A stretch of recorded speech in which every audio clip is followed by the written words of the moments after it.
أعوذ بالله من الشيطان الرجيم. بسم الله الرحمن الرحيم. الحمد لله رب العالمين. الرحمن الرحيم. مالك يوم الدين. إياك نعبد وإياك نستعين. اهدنا الصراط المستقيم. صراط الذين أنعمت عليهم غير المغضوب عليهم ولا الضالين.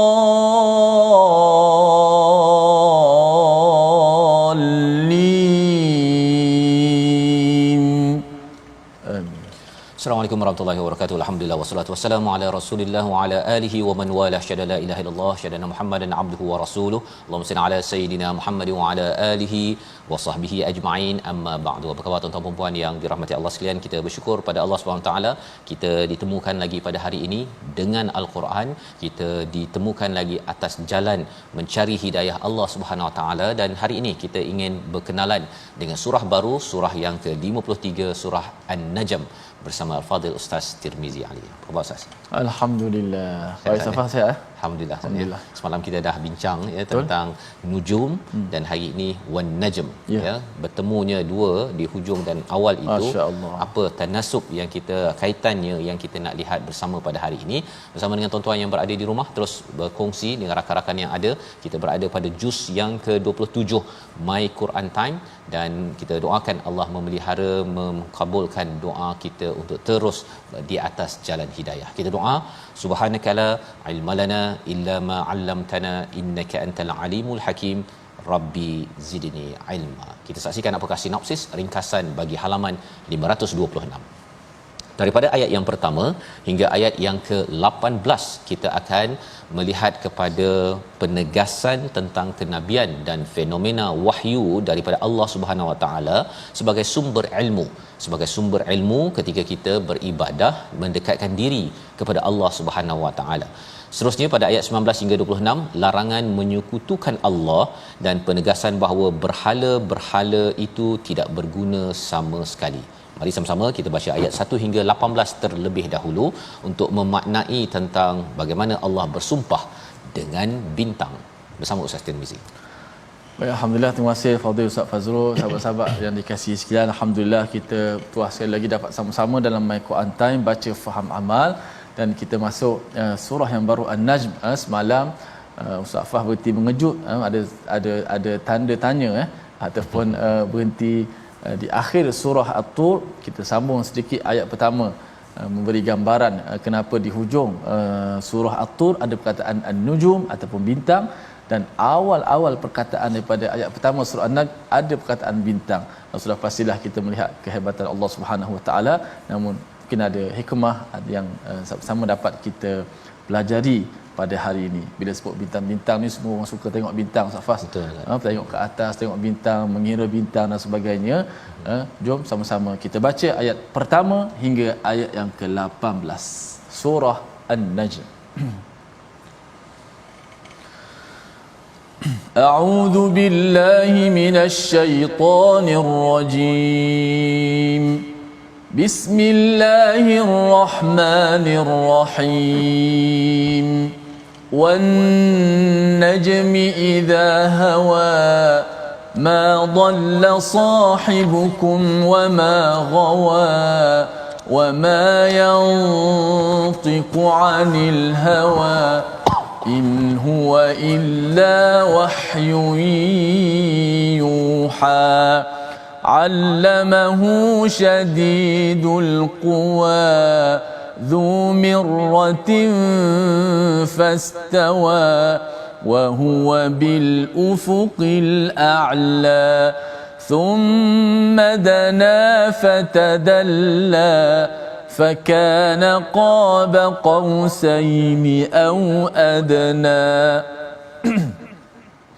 فأوحى إلى عبده ما أوحى فأوحى إلى عبده ما أوحى ما كذب الفؤاد ما رأى أفتمارونه على ما يرى ولقد رآه نزلة أخرى عند سدرة المنتهى عندها جنة المأوى عندها جنة المأوى إذ يغشى السدرة ما يغشى ما زاغ البصر وما طغى لقد رأى من آيات ربه الكبرى صدق الله العظيم. Surah Al-Azim, gitulah bacaan daripada ayat 1 hingga 18. Kita melihat kepada sumpah Allah pada ayat yang pertama, wan najmi idza hawa, demi bintang apabila ia tenggelam ataupun terbenam, ya, tenggelam, ya, jatuh ke bawah. Dan ini adalah sumpah Allah, ya, satu saja Allah bersumpah pada ayat nombor 1 ini. Dan sebelum ini kita sudah pun berjumpa dengan wa minal laili fasabbihu wa idbaran nujum, ya, iaitu daripada malam maka bertasbihlah dan terbenamnya bintang-bintang. Apakah yang menariknya tentang malam? Malam ini akan menjadi lebih menarik ustaznya bila ada bintang. Bila ada bintang-bintang yang kita tengok, dia amat bercahaya. Dan bagaimanakah kita nak mencahayakan kalau di langit ada bintang, di atas bumi ini macam mana kita nak memberi cahaya, mencahayakan yang penduduk di bumi? Namanya fasabbih, iaitu kita mendirikan ataupun bertasbih pada waktu pagi, iaitu dengan solat sunat 2 rakaat sebelum subuh, dan juga solat subuh ditambah dengan tasbih-tasbih tambahan yang boleh kita laksanakan. Ini bagaimana kita nak menjadi bintang di bumi ustaz, ya. Kita menjadi bintang di bumi dengan kita menunaikan solat subuh secara konsisten pada setiap hari. Dan bila Allah bersumpah dengan wan najmi idza hawa, Allah kembali balik membawa tentang topik demi bintang apabila ia tenggelam. Hawa ini maksudnya ialah apabila dia turun. Perkataan ini kita akan jumpa pada ayat yang ketiga sebentar nanti. Dan dibawakan tentang satu topik menarik selepas itu, ma dhalla sahibukum wa ma ghawa, iaitu Allah melindungi dan juga menyatakan bahawa Nabi itu sebagai sahabat, kawan kepada orang-orang di Mekah itu tidak dhal dan tidak ghawa. Tidak dhal dan tidak ghawa. Siapa Nabi? Siapa sahibukum ini? Sahibukum ini adalah Nabi Muhammad sallallahu alaihi wasallam yang menjadi utusan membawa risalah wahyu. Jadi sekali lagi, kalau kita nak mencahayakan bumi ini dengan tasbih, dan dalam ayat yang kedua ini Allah menyatakan kalau kita nak bercahaya di atas muka bumi ini Allah menghantarkan rasul sebagai bintang di bumi. Kalau kita tengok bintang di langit itu amat cantik, kalau kita tengok di bumi ini ada rasul, itulah yang mencantikkan akhlak manusia. Tidak sifat seorang rasul itu dhal dan juga bersifat ghawa. Apa maksud dhal dalam ayat ini ustaz, ya? Kita selalu baca dalam surah Al-Fatihah waladhdallin. Dhal ini adalah tersesat secara tidak bersengaja, tidak sengaja.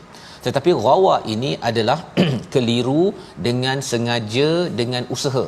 Sahaja je memang mencari ilmu yang tak betul, ya, cuba untuk melampau dalam berbuat sesuatu perkara, memberi idea-idea yang tidak datang daripada wahyu daripada Allah Subhanahu Wa Taala. Jadi ini sifat Nabi. Dan wama yantiqu anil hawa, dan Nabi ini tidak bercakap dasarnya daripada sumber al-hawa. Al-hawa ini tadi terbenam, maksudnya terbenam ataupun jatuh. Bila kita mengikut pada hawa nafsu, kita terjatuh Ustaz. Kita terjatuh ke lembah gaung kehinaan, ya. Jadi Allah menyatakan Nabi tidak bercakap apa-apa sahaja itu berdasarkan kepada hawa nafsu, tetapi in huwa illa wahyun yuha, tetapi dia mendapat wahyu ya diwahyukan kepada nabi, itulah yang diinspirasikan untuk nabi bercakap dan mengamalkan sunnah dalam kehidupan seharian. Ayat yang kelima Allah menyatakan allamahu syadidul quwa, yang mengajarkan kepadanya daripada yang sangat kuat. Siapa yang sangat kuat itu adalah Jibril. Jibril sebagai malaikat yang kuat maksudnya, yang mengajarkan, dan dzu mirratin fastawa, yang mempunyai keteguhan. Maka dia menampakkan Jibril menampakkan dalam rupa asalnya. Jadi ada kekuatan terus menyampaikan. Dia bukan cikgu yang tak kuat, ya. Kadang-kadang cikgu tak kuat ini dia kadang-kadang ajar, lepas tu dia tinggalkan anak murid dia. Yang ini terus mengajar nabi. Kalau setiap Ramadan di dalam bulan Ramadan itu tadarus al-Quran, itu adalah sifat Jibril yang menghantar wahyu. Dan kalau kita lihat bahawa sebenarnya surah An-Najm ini banyak bercerita tentang peristiwa Mi'raj Nabi ke langit yang atas yang kita akan tengok sebentar lagi. Apakah lagi sifat Jibril yang menemankan Nabi dalam peristiwa Isra' Mi'raj daripada Masjidil Haram ke Masjidil Aqsa, itu Isra', dan kemudian bila naik itu namanya Mi'raj. Sifatnya itu dinyatakan pada ayat yang ke-7, 8, 9 dan yang ke-10. Mari sama-sama kita baca ayat 8 hingga 10 ini dipimpin Al-Fadhil Ustaz Tirmizi. Silakan. Baik, kita baca ayat ke-8 dan ayat ke-10. Menarik surah An-Najm ni kerana membincangkan kadang-kadang perkara yang mungkin tidak sampai kepada akal kita untuk kita berfikir. Namun pertama sekali bila Al-Quran yang beritahu, kita patut sami'na wa ata'na, kita beriman dahulu, kemudian kita belajar, demi belajar sedikit sebanyak kita dapat tadabbur, sebenarnya dapat menguatkan lagi keimanan kita dan kekuatan dan serta bertambah keyakinan kita. Ayat 8 dan 9 Safar. 8, 9, 10, 11. Sekali pasal ayat pendek saja. A'udzubillahi minasyaitonirrajim. Thumma dana fatadalla. ثم دنا فتدلى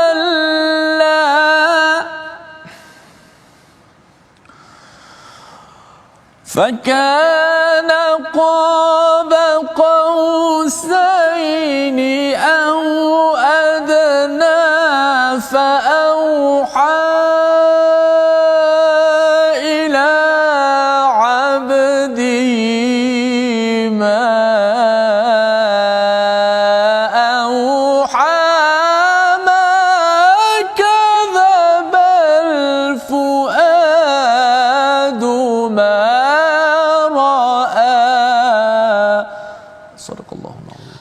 Nazim. Itulah ayat yang ke-8 hingga ayat yang ke-11, ya. Pada ayat yang ke-7 wa huwa bil ufuqil a'la, bahawa Jibril ini berada pada ufuk yang tinggi.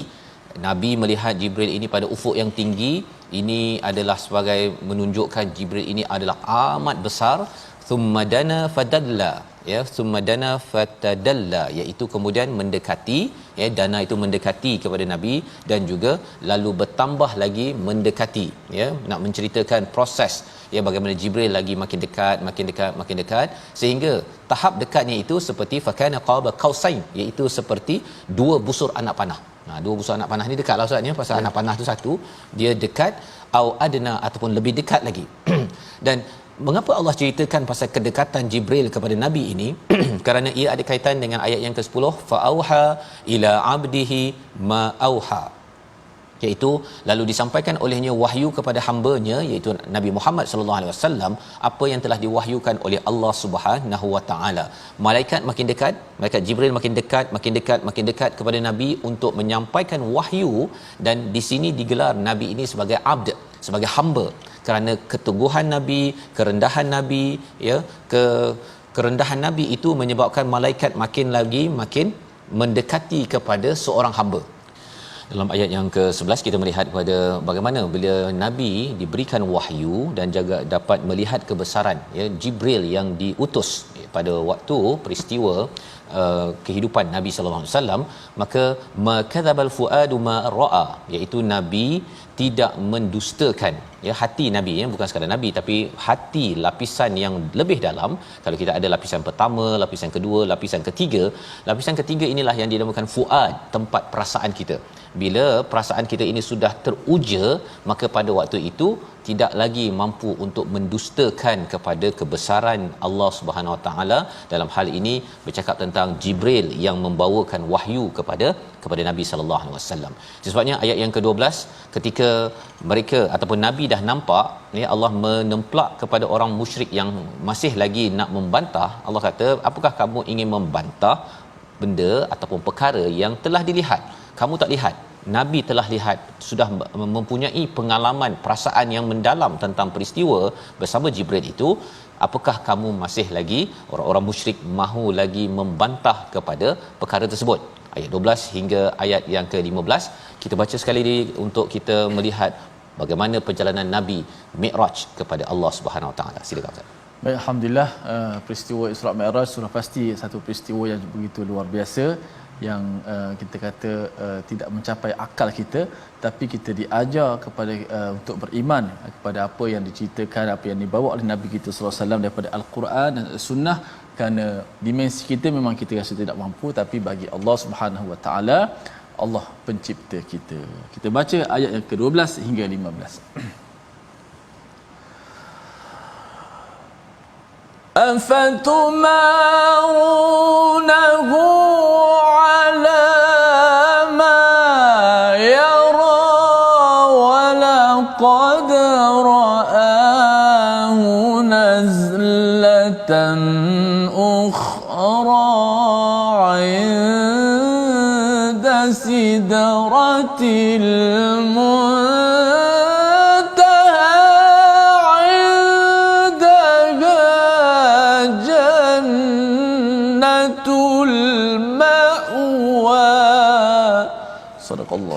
Surah Al-Azim ayat yang ke-12, maka apakah kamu orang musyrik hendak membantahnya tentang apa yang dilihatnya?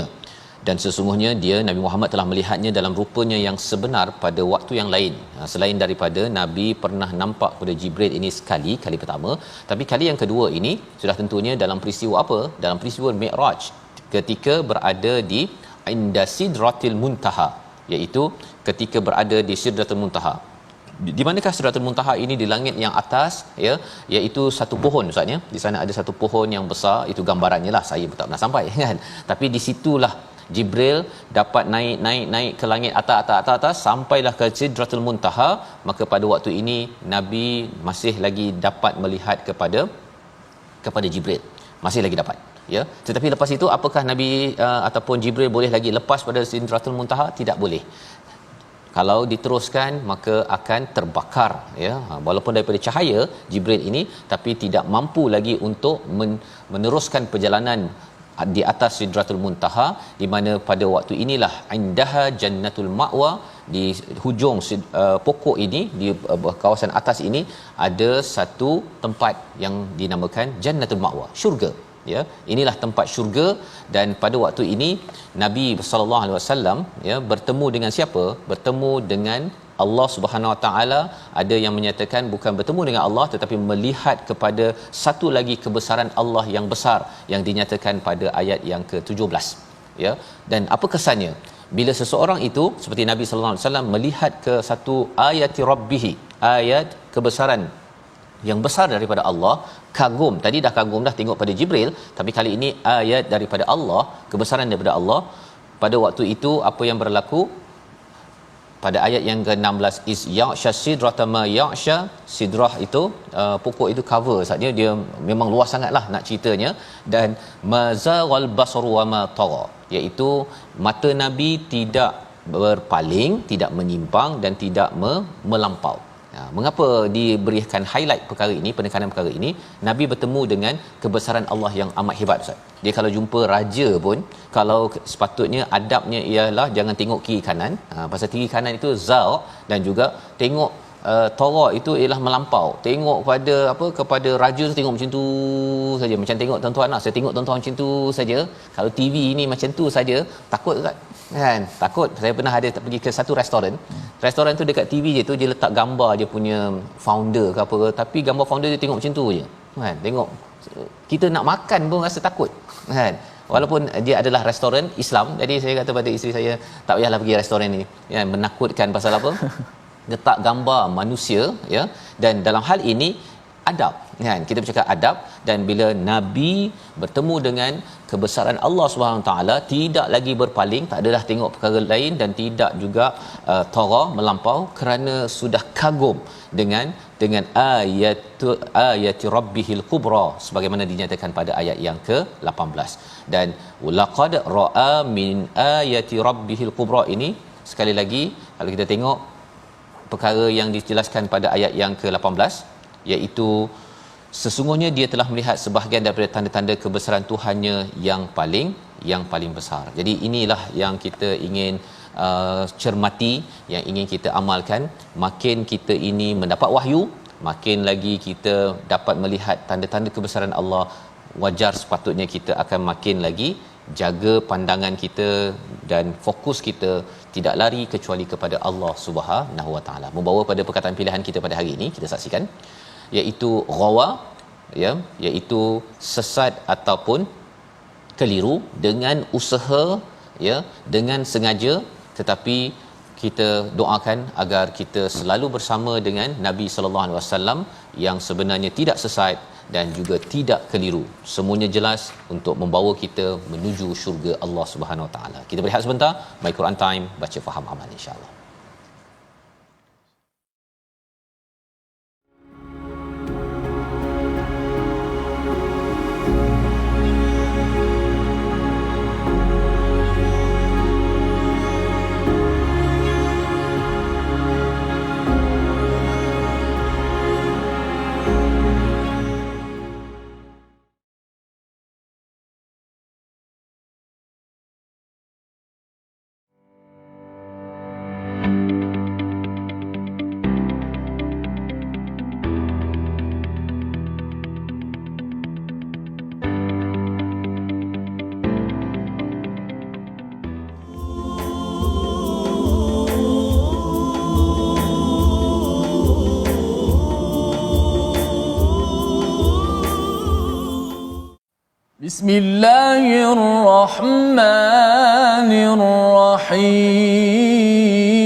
Bismillahirrahmanirrahim. Wan najmi idza hawa ma dhalla sahibukum wa ma ghawa wa ma yantiqu 'anil hawa in huwa illa wahyun yuha. Sadaqallahul azim. Inilah ayat yang pertama hingga ayat yang keempat daripada surah An-Najm yang telah kita baca dan juga telah kita tadabbur sebentar tadi. Mudah-mudahan sama-sama dapat kita meningkatkan ketakwaan dan keimanan kita terhadap kehebatan dan kebesaran Allah Subhanahu Wa Taala yang Allah Taala ceritakan kepada kita semua, menambahkan iman kita, insya-Allah. Amin. Baik sahabat-sahabat, sebelum kita meneruskan bahagian yang kedua pada muka surat yang pertama surah An-Najm, sudah pasti ada lagi kisah-kisah perkara-perkara yang perlu kita mengambil perhatian dalam ayat yang kita baca sebentar ini. Jom kita belajar sedikit tajwid pada hari ini. Kita lihat di slide yang kita sediakan pada ayat 16, iz yaghshas sidrata ma yaghsha. Jelaskan setiap kalimah dalam ayat ini. Dia agak payah sedikit sahabat-sahabat sekalian. Ada iz yaghsha, okey, sebut sya, okey, tetapi sya itu selepas kita menyebut huruf shin, kita nak menyebut huruf sin, okey, ada sabdu di atas huruf sin. Jadi mungkin berlaku sedikit kadang-kadang tertukar, dua-dua jadi shin ataupun dua-dua jadi sin. Maka kita nak sebut kena hati-hati. Biar pertama shin, kemudian sin. Iz yaghshas sidra, iz yaghsh, itu shin. Kemudian sin yang berbaris di bawah selepas disabdukan. Iz yaghshas sidrata ma yaghsha, iz yaghshas sidrata, iz yaghshas sidr. Daripada shin tengah lidah sya, kemudian kita ingat sin tu yang berbaris di bawah itu berada di hujung lidah. Kalau kita masih lagi kekal mengekalkan shin di tengah lidah, maka dia akan jadi idh yaghshash, dua-dua shin pula ataupun dua-dua sin, ataupun bertukar pula, sin dulu, shin yang kedua. Maka sini pentingnya peranan makhraj. Pertama shin tengah lidah, tengah lidah. Kedua sin di hujung lidah. Idh yaghshas sidrata ma yaghsha. 1 2 mula. Idh yaghshas sidrata ma yaghsha. Sadaqallah. Wallahu a'lam. Terima kasih ucapkan pada Ustaz Tir untuk sama-sama kita melihat kepada bagaimana membaca ayat yang ke-16 tadi Ustaz ya, di antara shin dan juga sin sebentar tadi ya. Dan sebenarnya ayat ini pun adalah antara ayat-ayat mutasyabihat Ustaz ya, yang saya pun tak tahu apakah yang dimaksudkan dengan sidrah itu, sidratul muntaha itu, pokok itu, tapi ma yaghsha tu meliputi apa tak tahu kan. Ada ulama yang menyatakan bahawa yang meliputi itu segala qadar ya, maksudnya bila daun daripada pohon ini jatuh, maksudnya orang ni dah tak lama dah ya. Dan nak menceritakan bahawa ada rekod daripada Allah Subhanahu Wa Taala, tapi tak adalah siapa-siapa dapat akses Ustaz ya. Tak ada pula kita kata oh dia ni nak meninggal sikit lagi, okey ni tanda-tandanya. Yang itu pendapat, tetapi orang ni pula tak dapat pula maklumat daripada Sidratul Muntaha ya. Tak boleh cakap bahawa kalau dia dah monyok itu buang tebiat dah tak lama.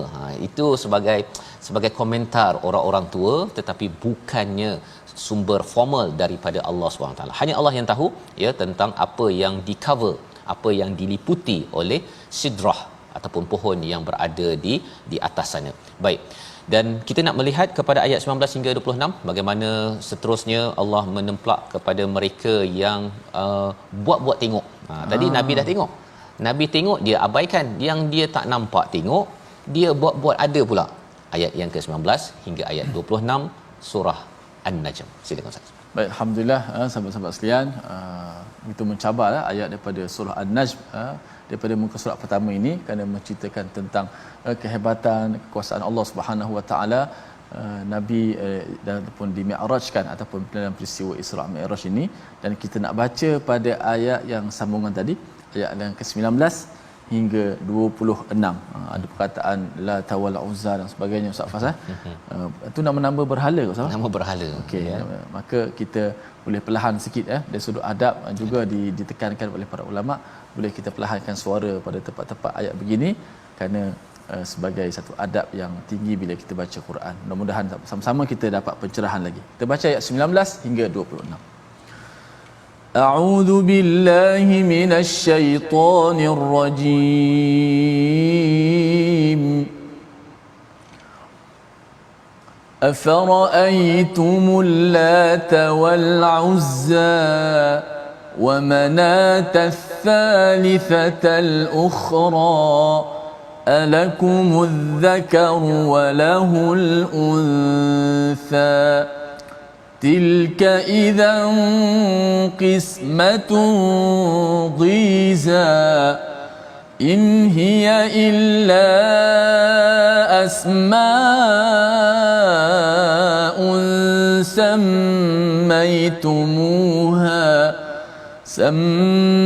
سميتموها أنتم وآباؤكم ما أنزل الله بها من سلطان إن يتبعون إلا الظن وما تهوى الأنفس ولقد جاءهم من ربهم الهدى أم للإنسان ما تمنى فلله الآخرة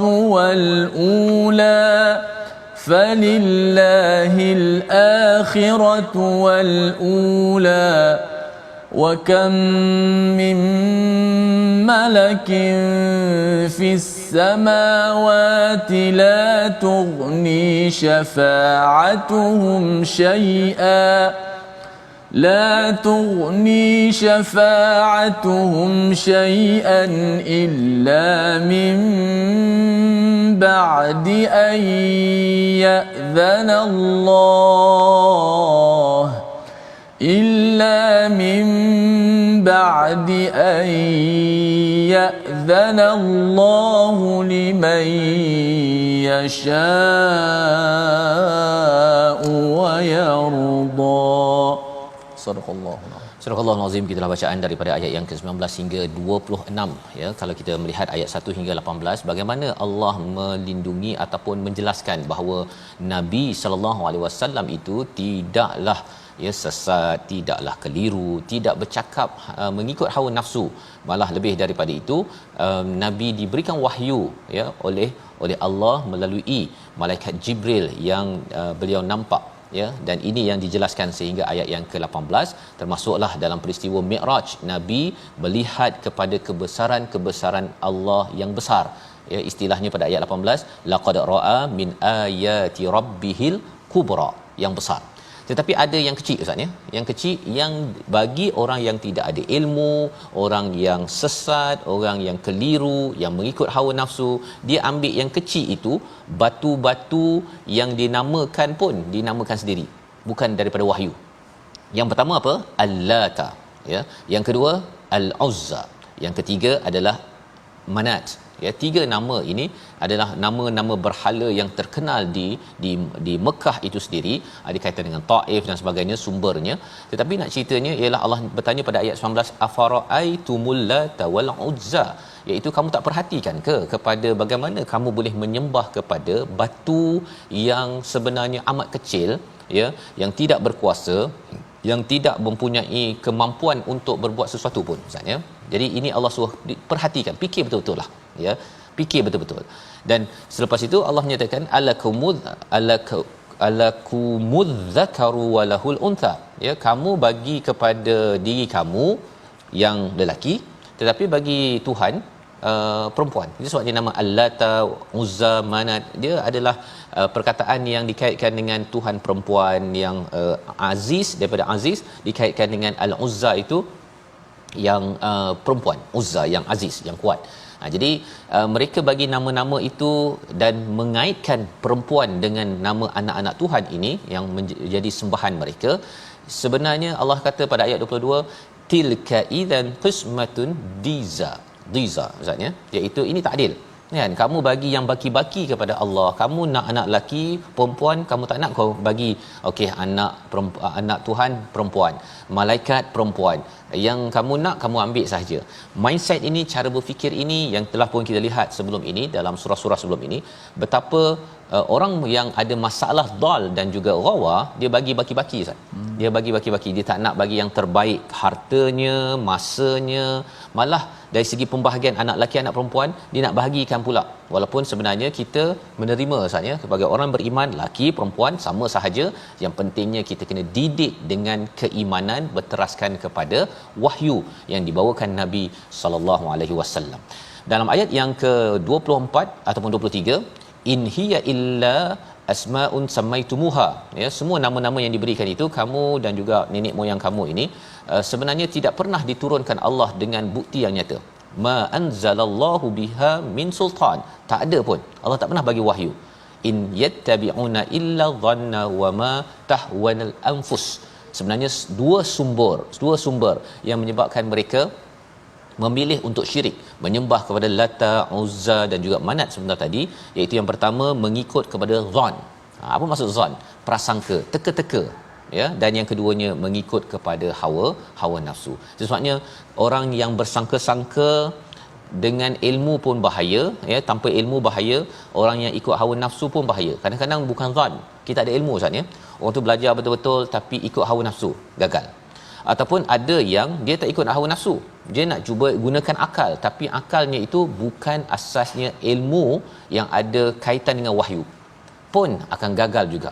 Jadi Allah menyatakan pada ayat 23 itu, di hujung itu, walaqad ja'ahum mir rabbihimul huda, sesungguhnya telah datang, ya, padahal sungguh telah datang petunjuk daripada Tuhan mereka. Allah telah memberikan tawaran petunjuk untuk apa? Petunjuk untuk mencintai kepada kesenangan, ya, yang abadi berbanding dengan kesenangan yang tidak abadi. Itu bezanya. Kesenangan memang semua orang nak senang, tapi kalau orang yang ikut kepada huda, kita tahu tak apalah, bersusah-susah sedikit, bersenang-senang kemudian. Tapi kalau ikut hawa nafsu, nak senang di sini, yang kemudian tu tak payah nak fikir.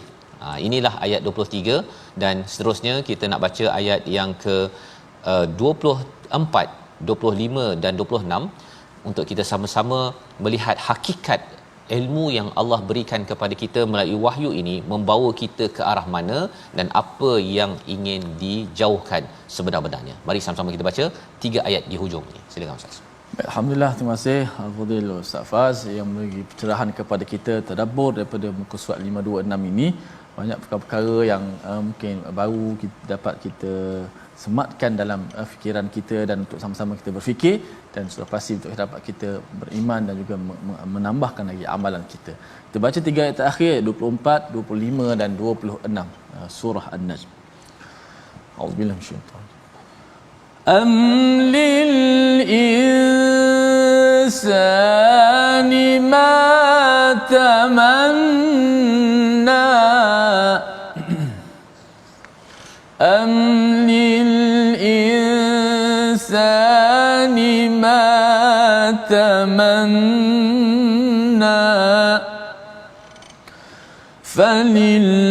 falillahil akhiratu wal ula wa kam min malakin fis samawati la tughni syafa'atuhum syai'an illa min ba'di an ya'zana Allah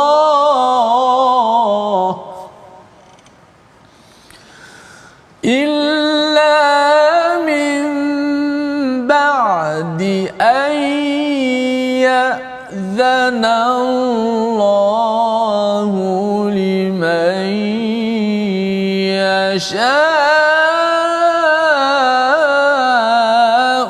wa yarda.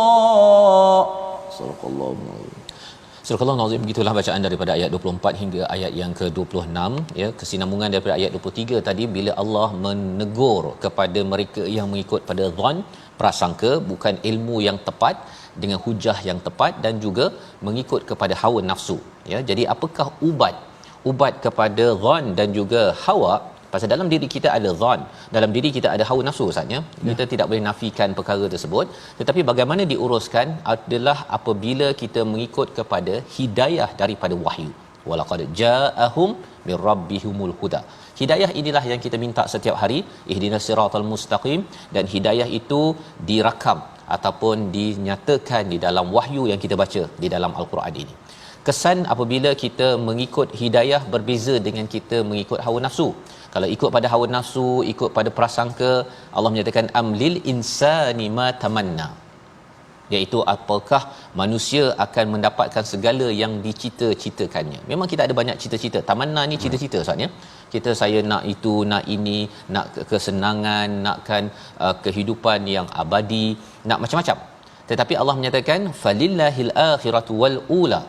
Allah pemilik kepada akhirat dan juga alam dunia ini. Jadi kalau kita nak macam-macam, kita kenalah mengikut kepada Allah yang memiliki macam-macam ini. Bukannya kita ikut cara kita. Kalau ikut cara kita, itu bukan jalan hidayah. Itu adalah jalan zon dan jalan hawa nafsu. Tapi kalau kita ikut jalan huda, Ustaz, ya, kita nak macam-macam dalam hidup kita ni, kita nak bahagia sampai ke syurga, maka kesannya ialah kita makin lagi mendekati kepada Allah yang memiliki segala-galanya ini, dan Allah boleh bagi kita sebagaimana yang telah kita lihat dalam surah At-Tur, ganjaran kepada mereka yang membina iman, memperjuangkan iman sehingga masuk syurga sekeluarga. Ayat yang ke-26 Allah menekankan sekali lagi tentang keimanan kita kepada malak. Apa maksud malak? Malaikat, ya. Berapa banyak daripada malaikat di langit, ya, la tughni, ya, tidak bermanfaat pun syafaat daripada mereka itu kecuali mendapat izin daripada Allah dan juga kepada orang yang Allah redai. Jadi nak ceritanya, menyembah malaikat tidak ada gunanya, ya, tetapi beriman kepada malaikat, dan salah satunya malaikat Jibril yang membawa wahyu kepada nabi sampai pada kita, itu adalah cara bagaimana kita nak mendapat syafaat, kerana syafaat itu mutlak daripada Allah. Kalau Allah nak izinkan, Allah bagi pada nabi, maka kita ikut nabi, kita akan menjadi orang yang diberi recommendation. Minta kerja ustaz ni, minta kerja, kita interview, orang lain interview, tapi orang pertama ni dia bagi sijil, bagi semualah dia punya kelayakan dia. Orang kedua pun sama juga, ya, tetapi kalau orang kedua ini dia mendapat syafaat. Mendapat syafaat ni bukan pasal orang dalam dia kata pilih dia terus, bukan. Dia kata orang yang kedua tu saya pernah dengar dia ni buat begini kebaikan sebelum masuk kerja di tempat kerja lama, dan kalau dia kerja kat tempat kita ni, saya rasa dia ni boleh bawa kita lebih kemajuan ke syarikat kita. Itu syafaat, ya. Jadi bila mendapat syafaat daripada siapa? Daripada Allah, ataupun bila Allah izinkan kepada Nabi sallallahu alaihi wasallam memberi syafaat, ya, maka kesannya apa? Kesannya kita mempunyai satu kelebihan untuk mendapat kebenaran ataupun kebahagiaan apabila sampai di akhirat nanti. Dan inilah yang kita harapkan apabila kita makin beriman kepada malaikat Jibril, para malaikat, dan juga makin beriman kepada wahyu yang dibawakan, dan makin beriman kepada nabi, madalla sahibukum wa ma ghawa. Membawa pada resolusi kita pada hari ini, kita saksikan, iaitu yang pertama, jujur dan ikhlas dalam melaksanakan segala perintah Allah Subhanahu Wa Taala, sebagaimana ayat 10 hingga 11 sebentar tadi, bahawa dengan keikhlasan itu kita tidak akan menipu dan juga mendustakan. Yang pertama. Yang kedua, mengimani perkara-perkara ghaib agar tambah kesempurnaan iman, sebagaimana dalam ayat 16 sebentar tadi kita tahu bahawa di sidrah itu mempunyai pelbagai perkara ghaib. Kita percaya, ya, kita tidak mampu lihatnya, tak dapat akses, tetapi dengan keimanan itu kita dapat menyempurnakan iman, tahu bahawa qada qadar adalah daripada Allah Subhanahu Wa Taala. Kita tidak mudah stres. Yang ketiga, tidak ikut sesuatu trend tanpa mengetahui kesahihannya, sebagaimana dalam ayat 23 itu bila bercakap tentang zon, bercakap tentang hawa nafsu, trend-trend yang wujud pada masa sekarang ini, kalau ianya bukan berteraskan ilmu daripada wahyu, maka kita tolak. Tapi kalau ada asas, jom kita buat kebaikan lebih banyak lagi selepas itu. Sama-sama kita doa pada Allah Subhanahu Wa Taala. Bismillahirrahmanirrahim. Alhamdulillahi rabbil alamin, wassalatu wassalamu ala asyrafil anbiya'i wal mursalin. Allahumma arhamna bil Qur'an waj'alhu lana imaman wa nuran wa hudan wa rahmah. Allahumma dhakkirna minhu ma nusina wa 'allimna minhu ma jahilna warzuqna tilawatahu ana al-laili wa atrafan nahar waj'alhu lana hujjatan ya rabbal alamin. Wa sallallahu ala sayyidina Muhammad wa ala alihi wa sahbihi wasallam walhamdulillahi rabbil alamin. Amin amin ya rabbal alamin. Moga-moga Allah mengabulkan doa kita pada hari ini, dan terus kita ingin Allah curahkan hidayah untuk terus kuat beriman kepada wahyu, dan inilah yang kita ingin bina dalam gerakan tabung gerakan Al-Quran sebagai salah satu platform tuan-tuan memberi sumbangan, ya, secara fizikal, harta, duit, dan juga sumbangan idea, jaringan untuk kita sama-sama, ya, gunakan. Dan kalau tuan-tuan ada idea bagaimana lagi kita mendekati kepada pelbagai organisasi di sekeliling kita perlukan bantuan, maka berhubung dengan yayasan untuk kita sama-sama menggembling sumber yang ada bagi memastikan kita tidak mengikut kepada hawa nafsu, tetapi mengikut kepada wahyu daripada Allah yang satu. Kita bertemu lagi dalam My Quran Time, baca faham amal, insya-Allah.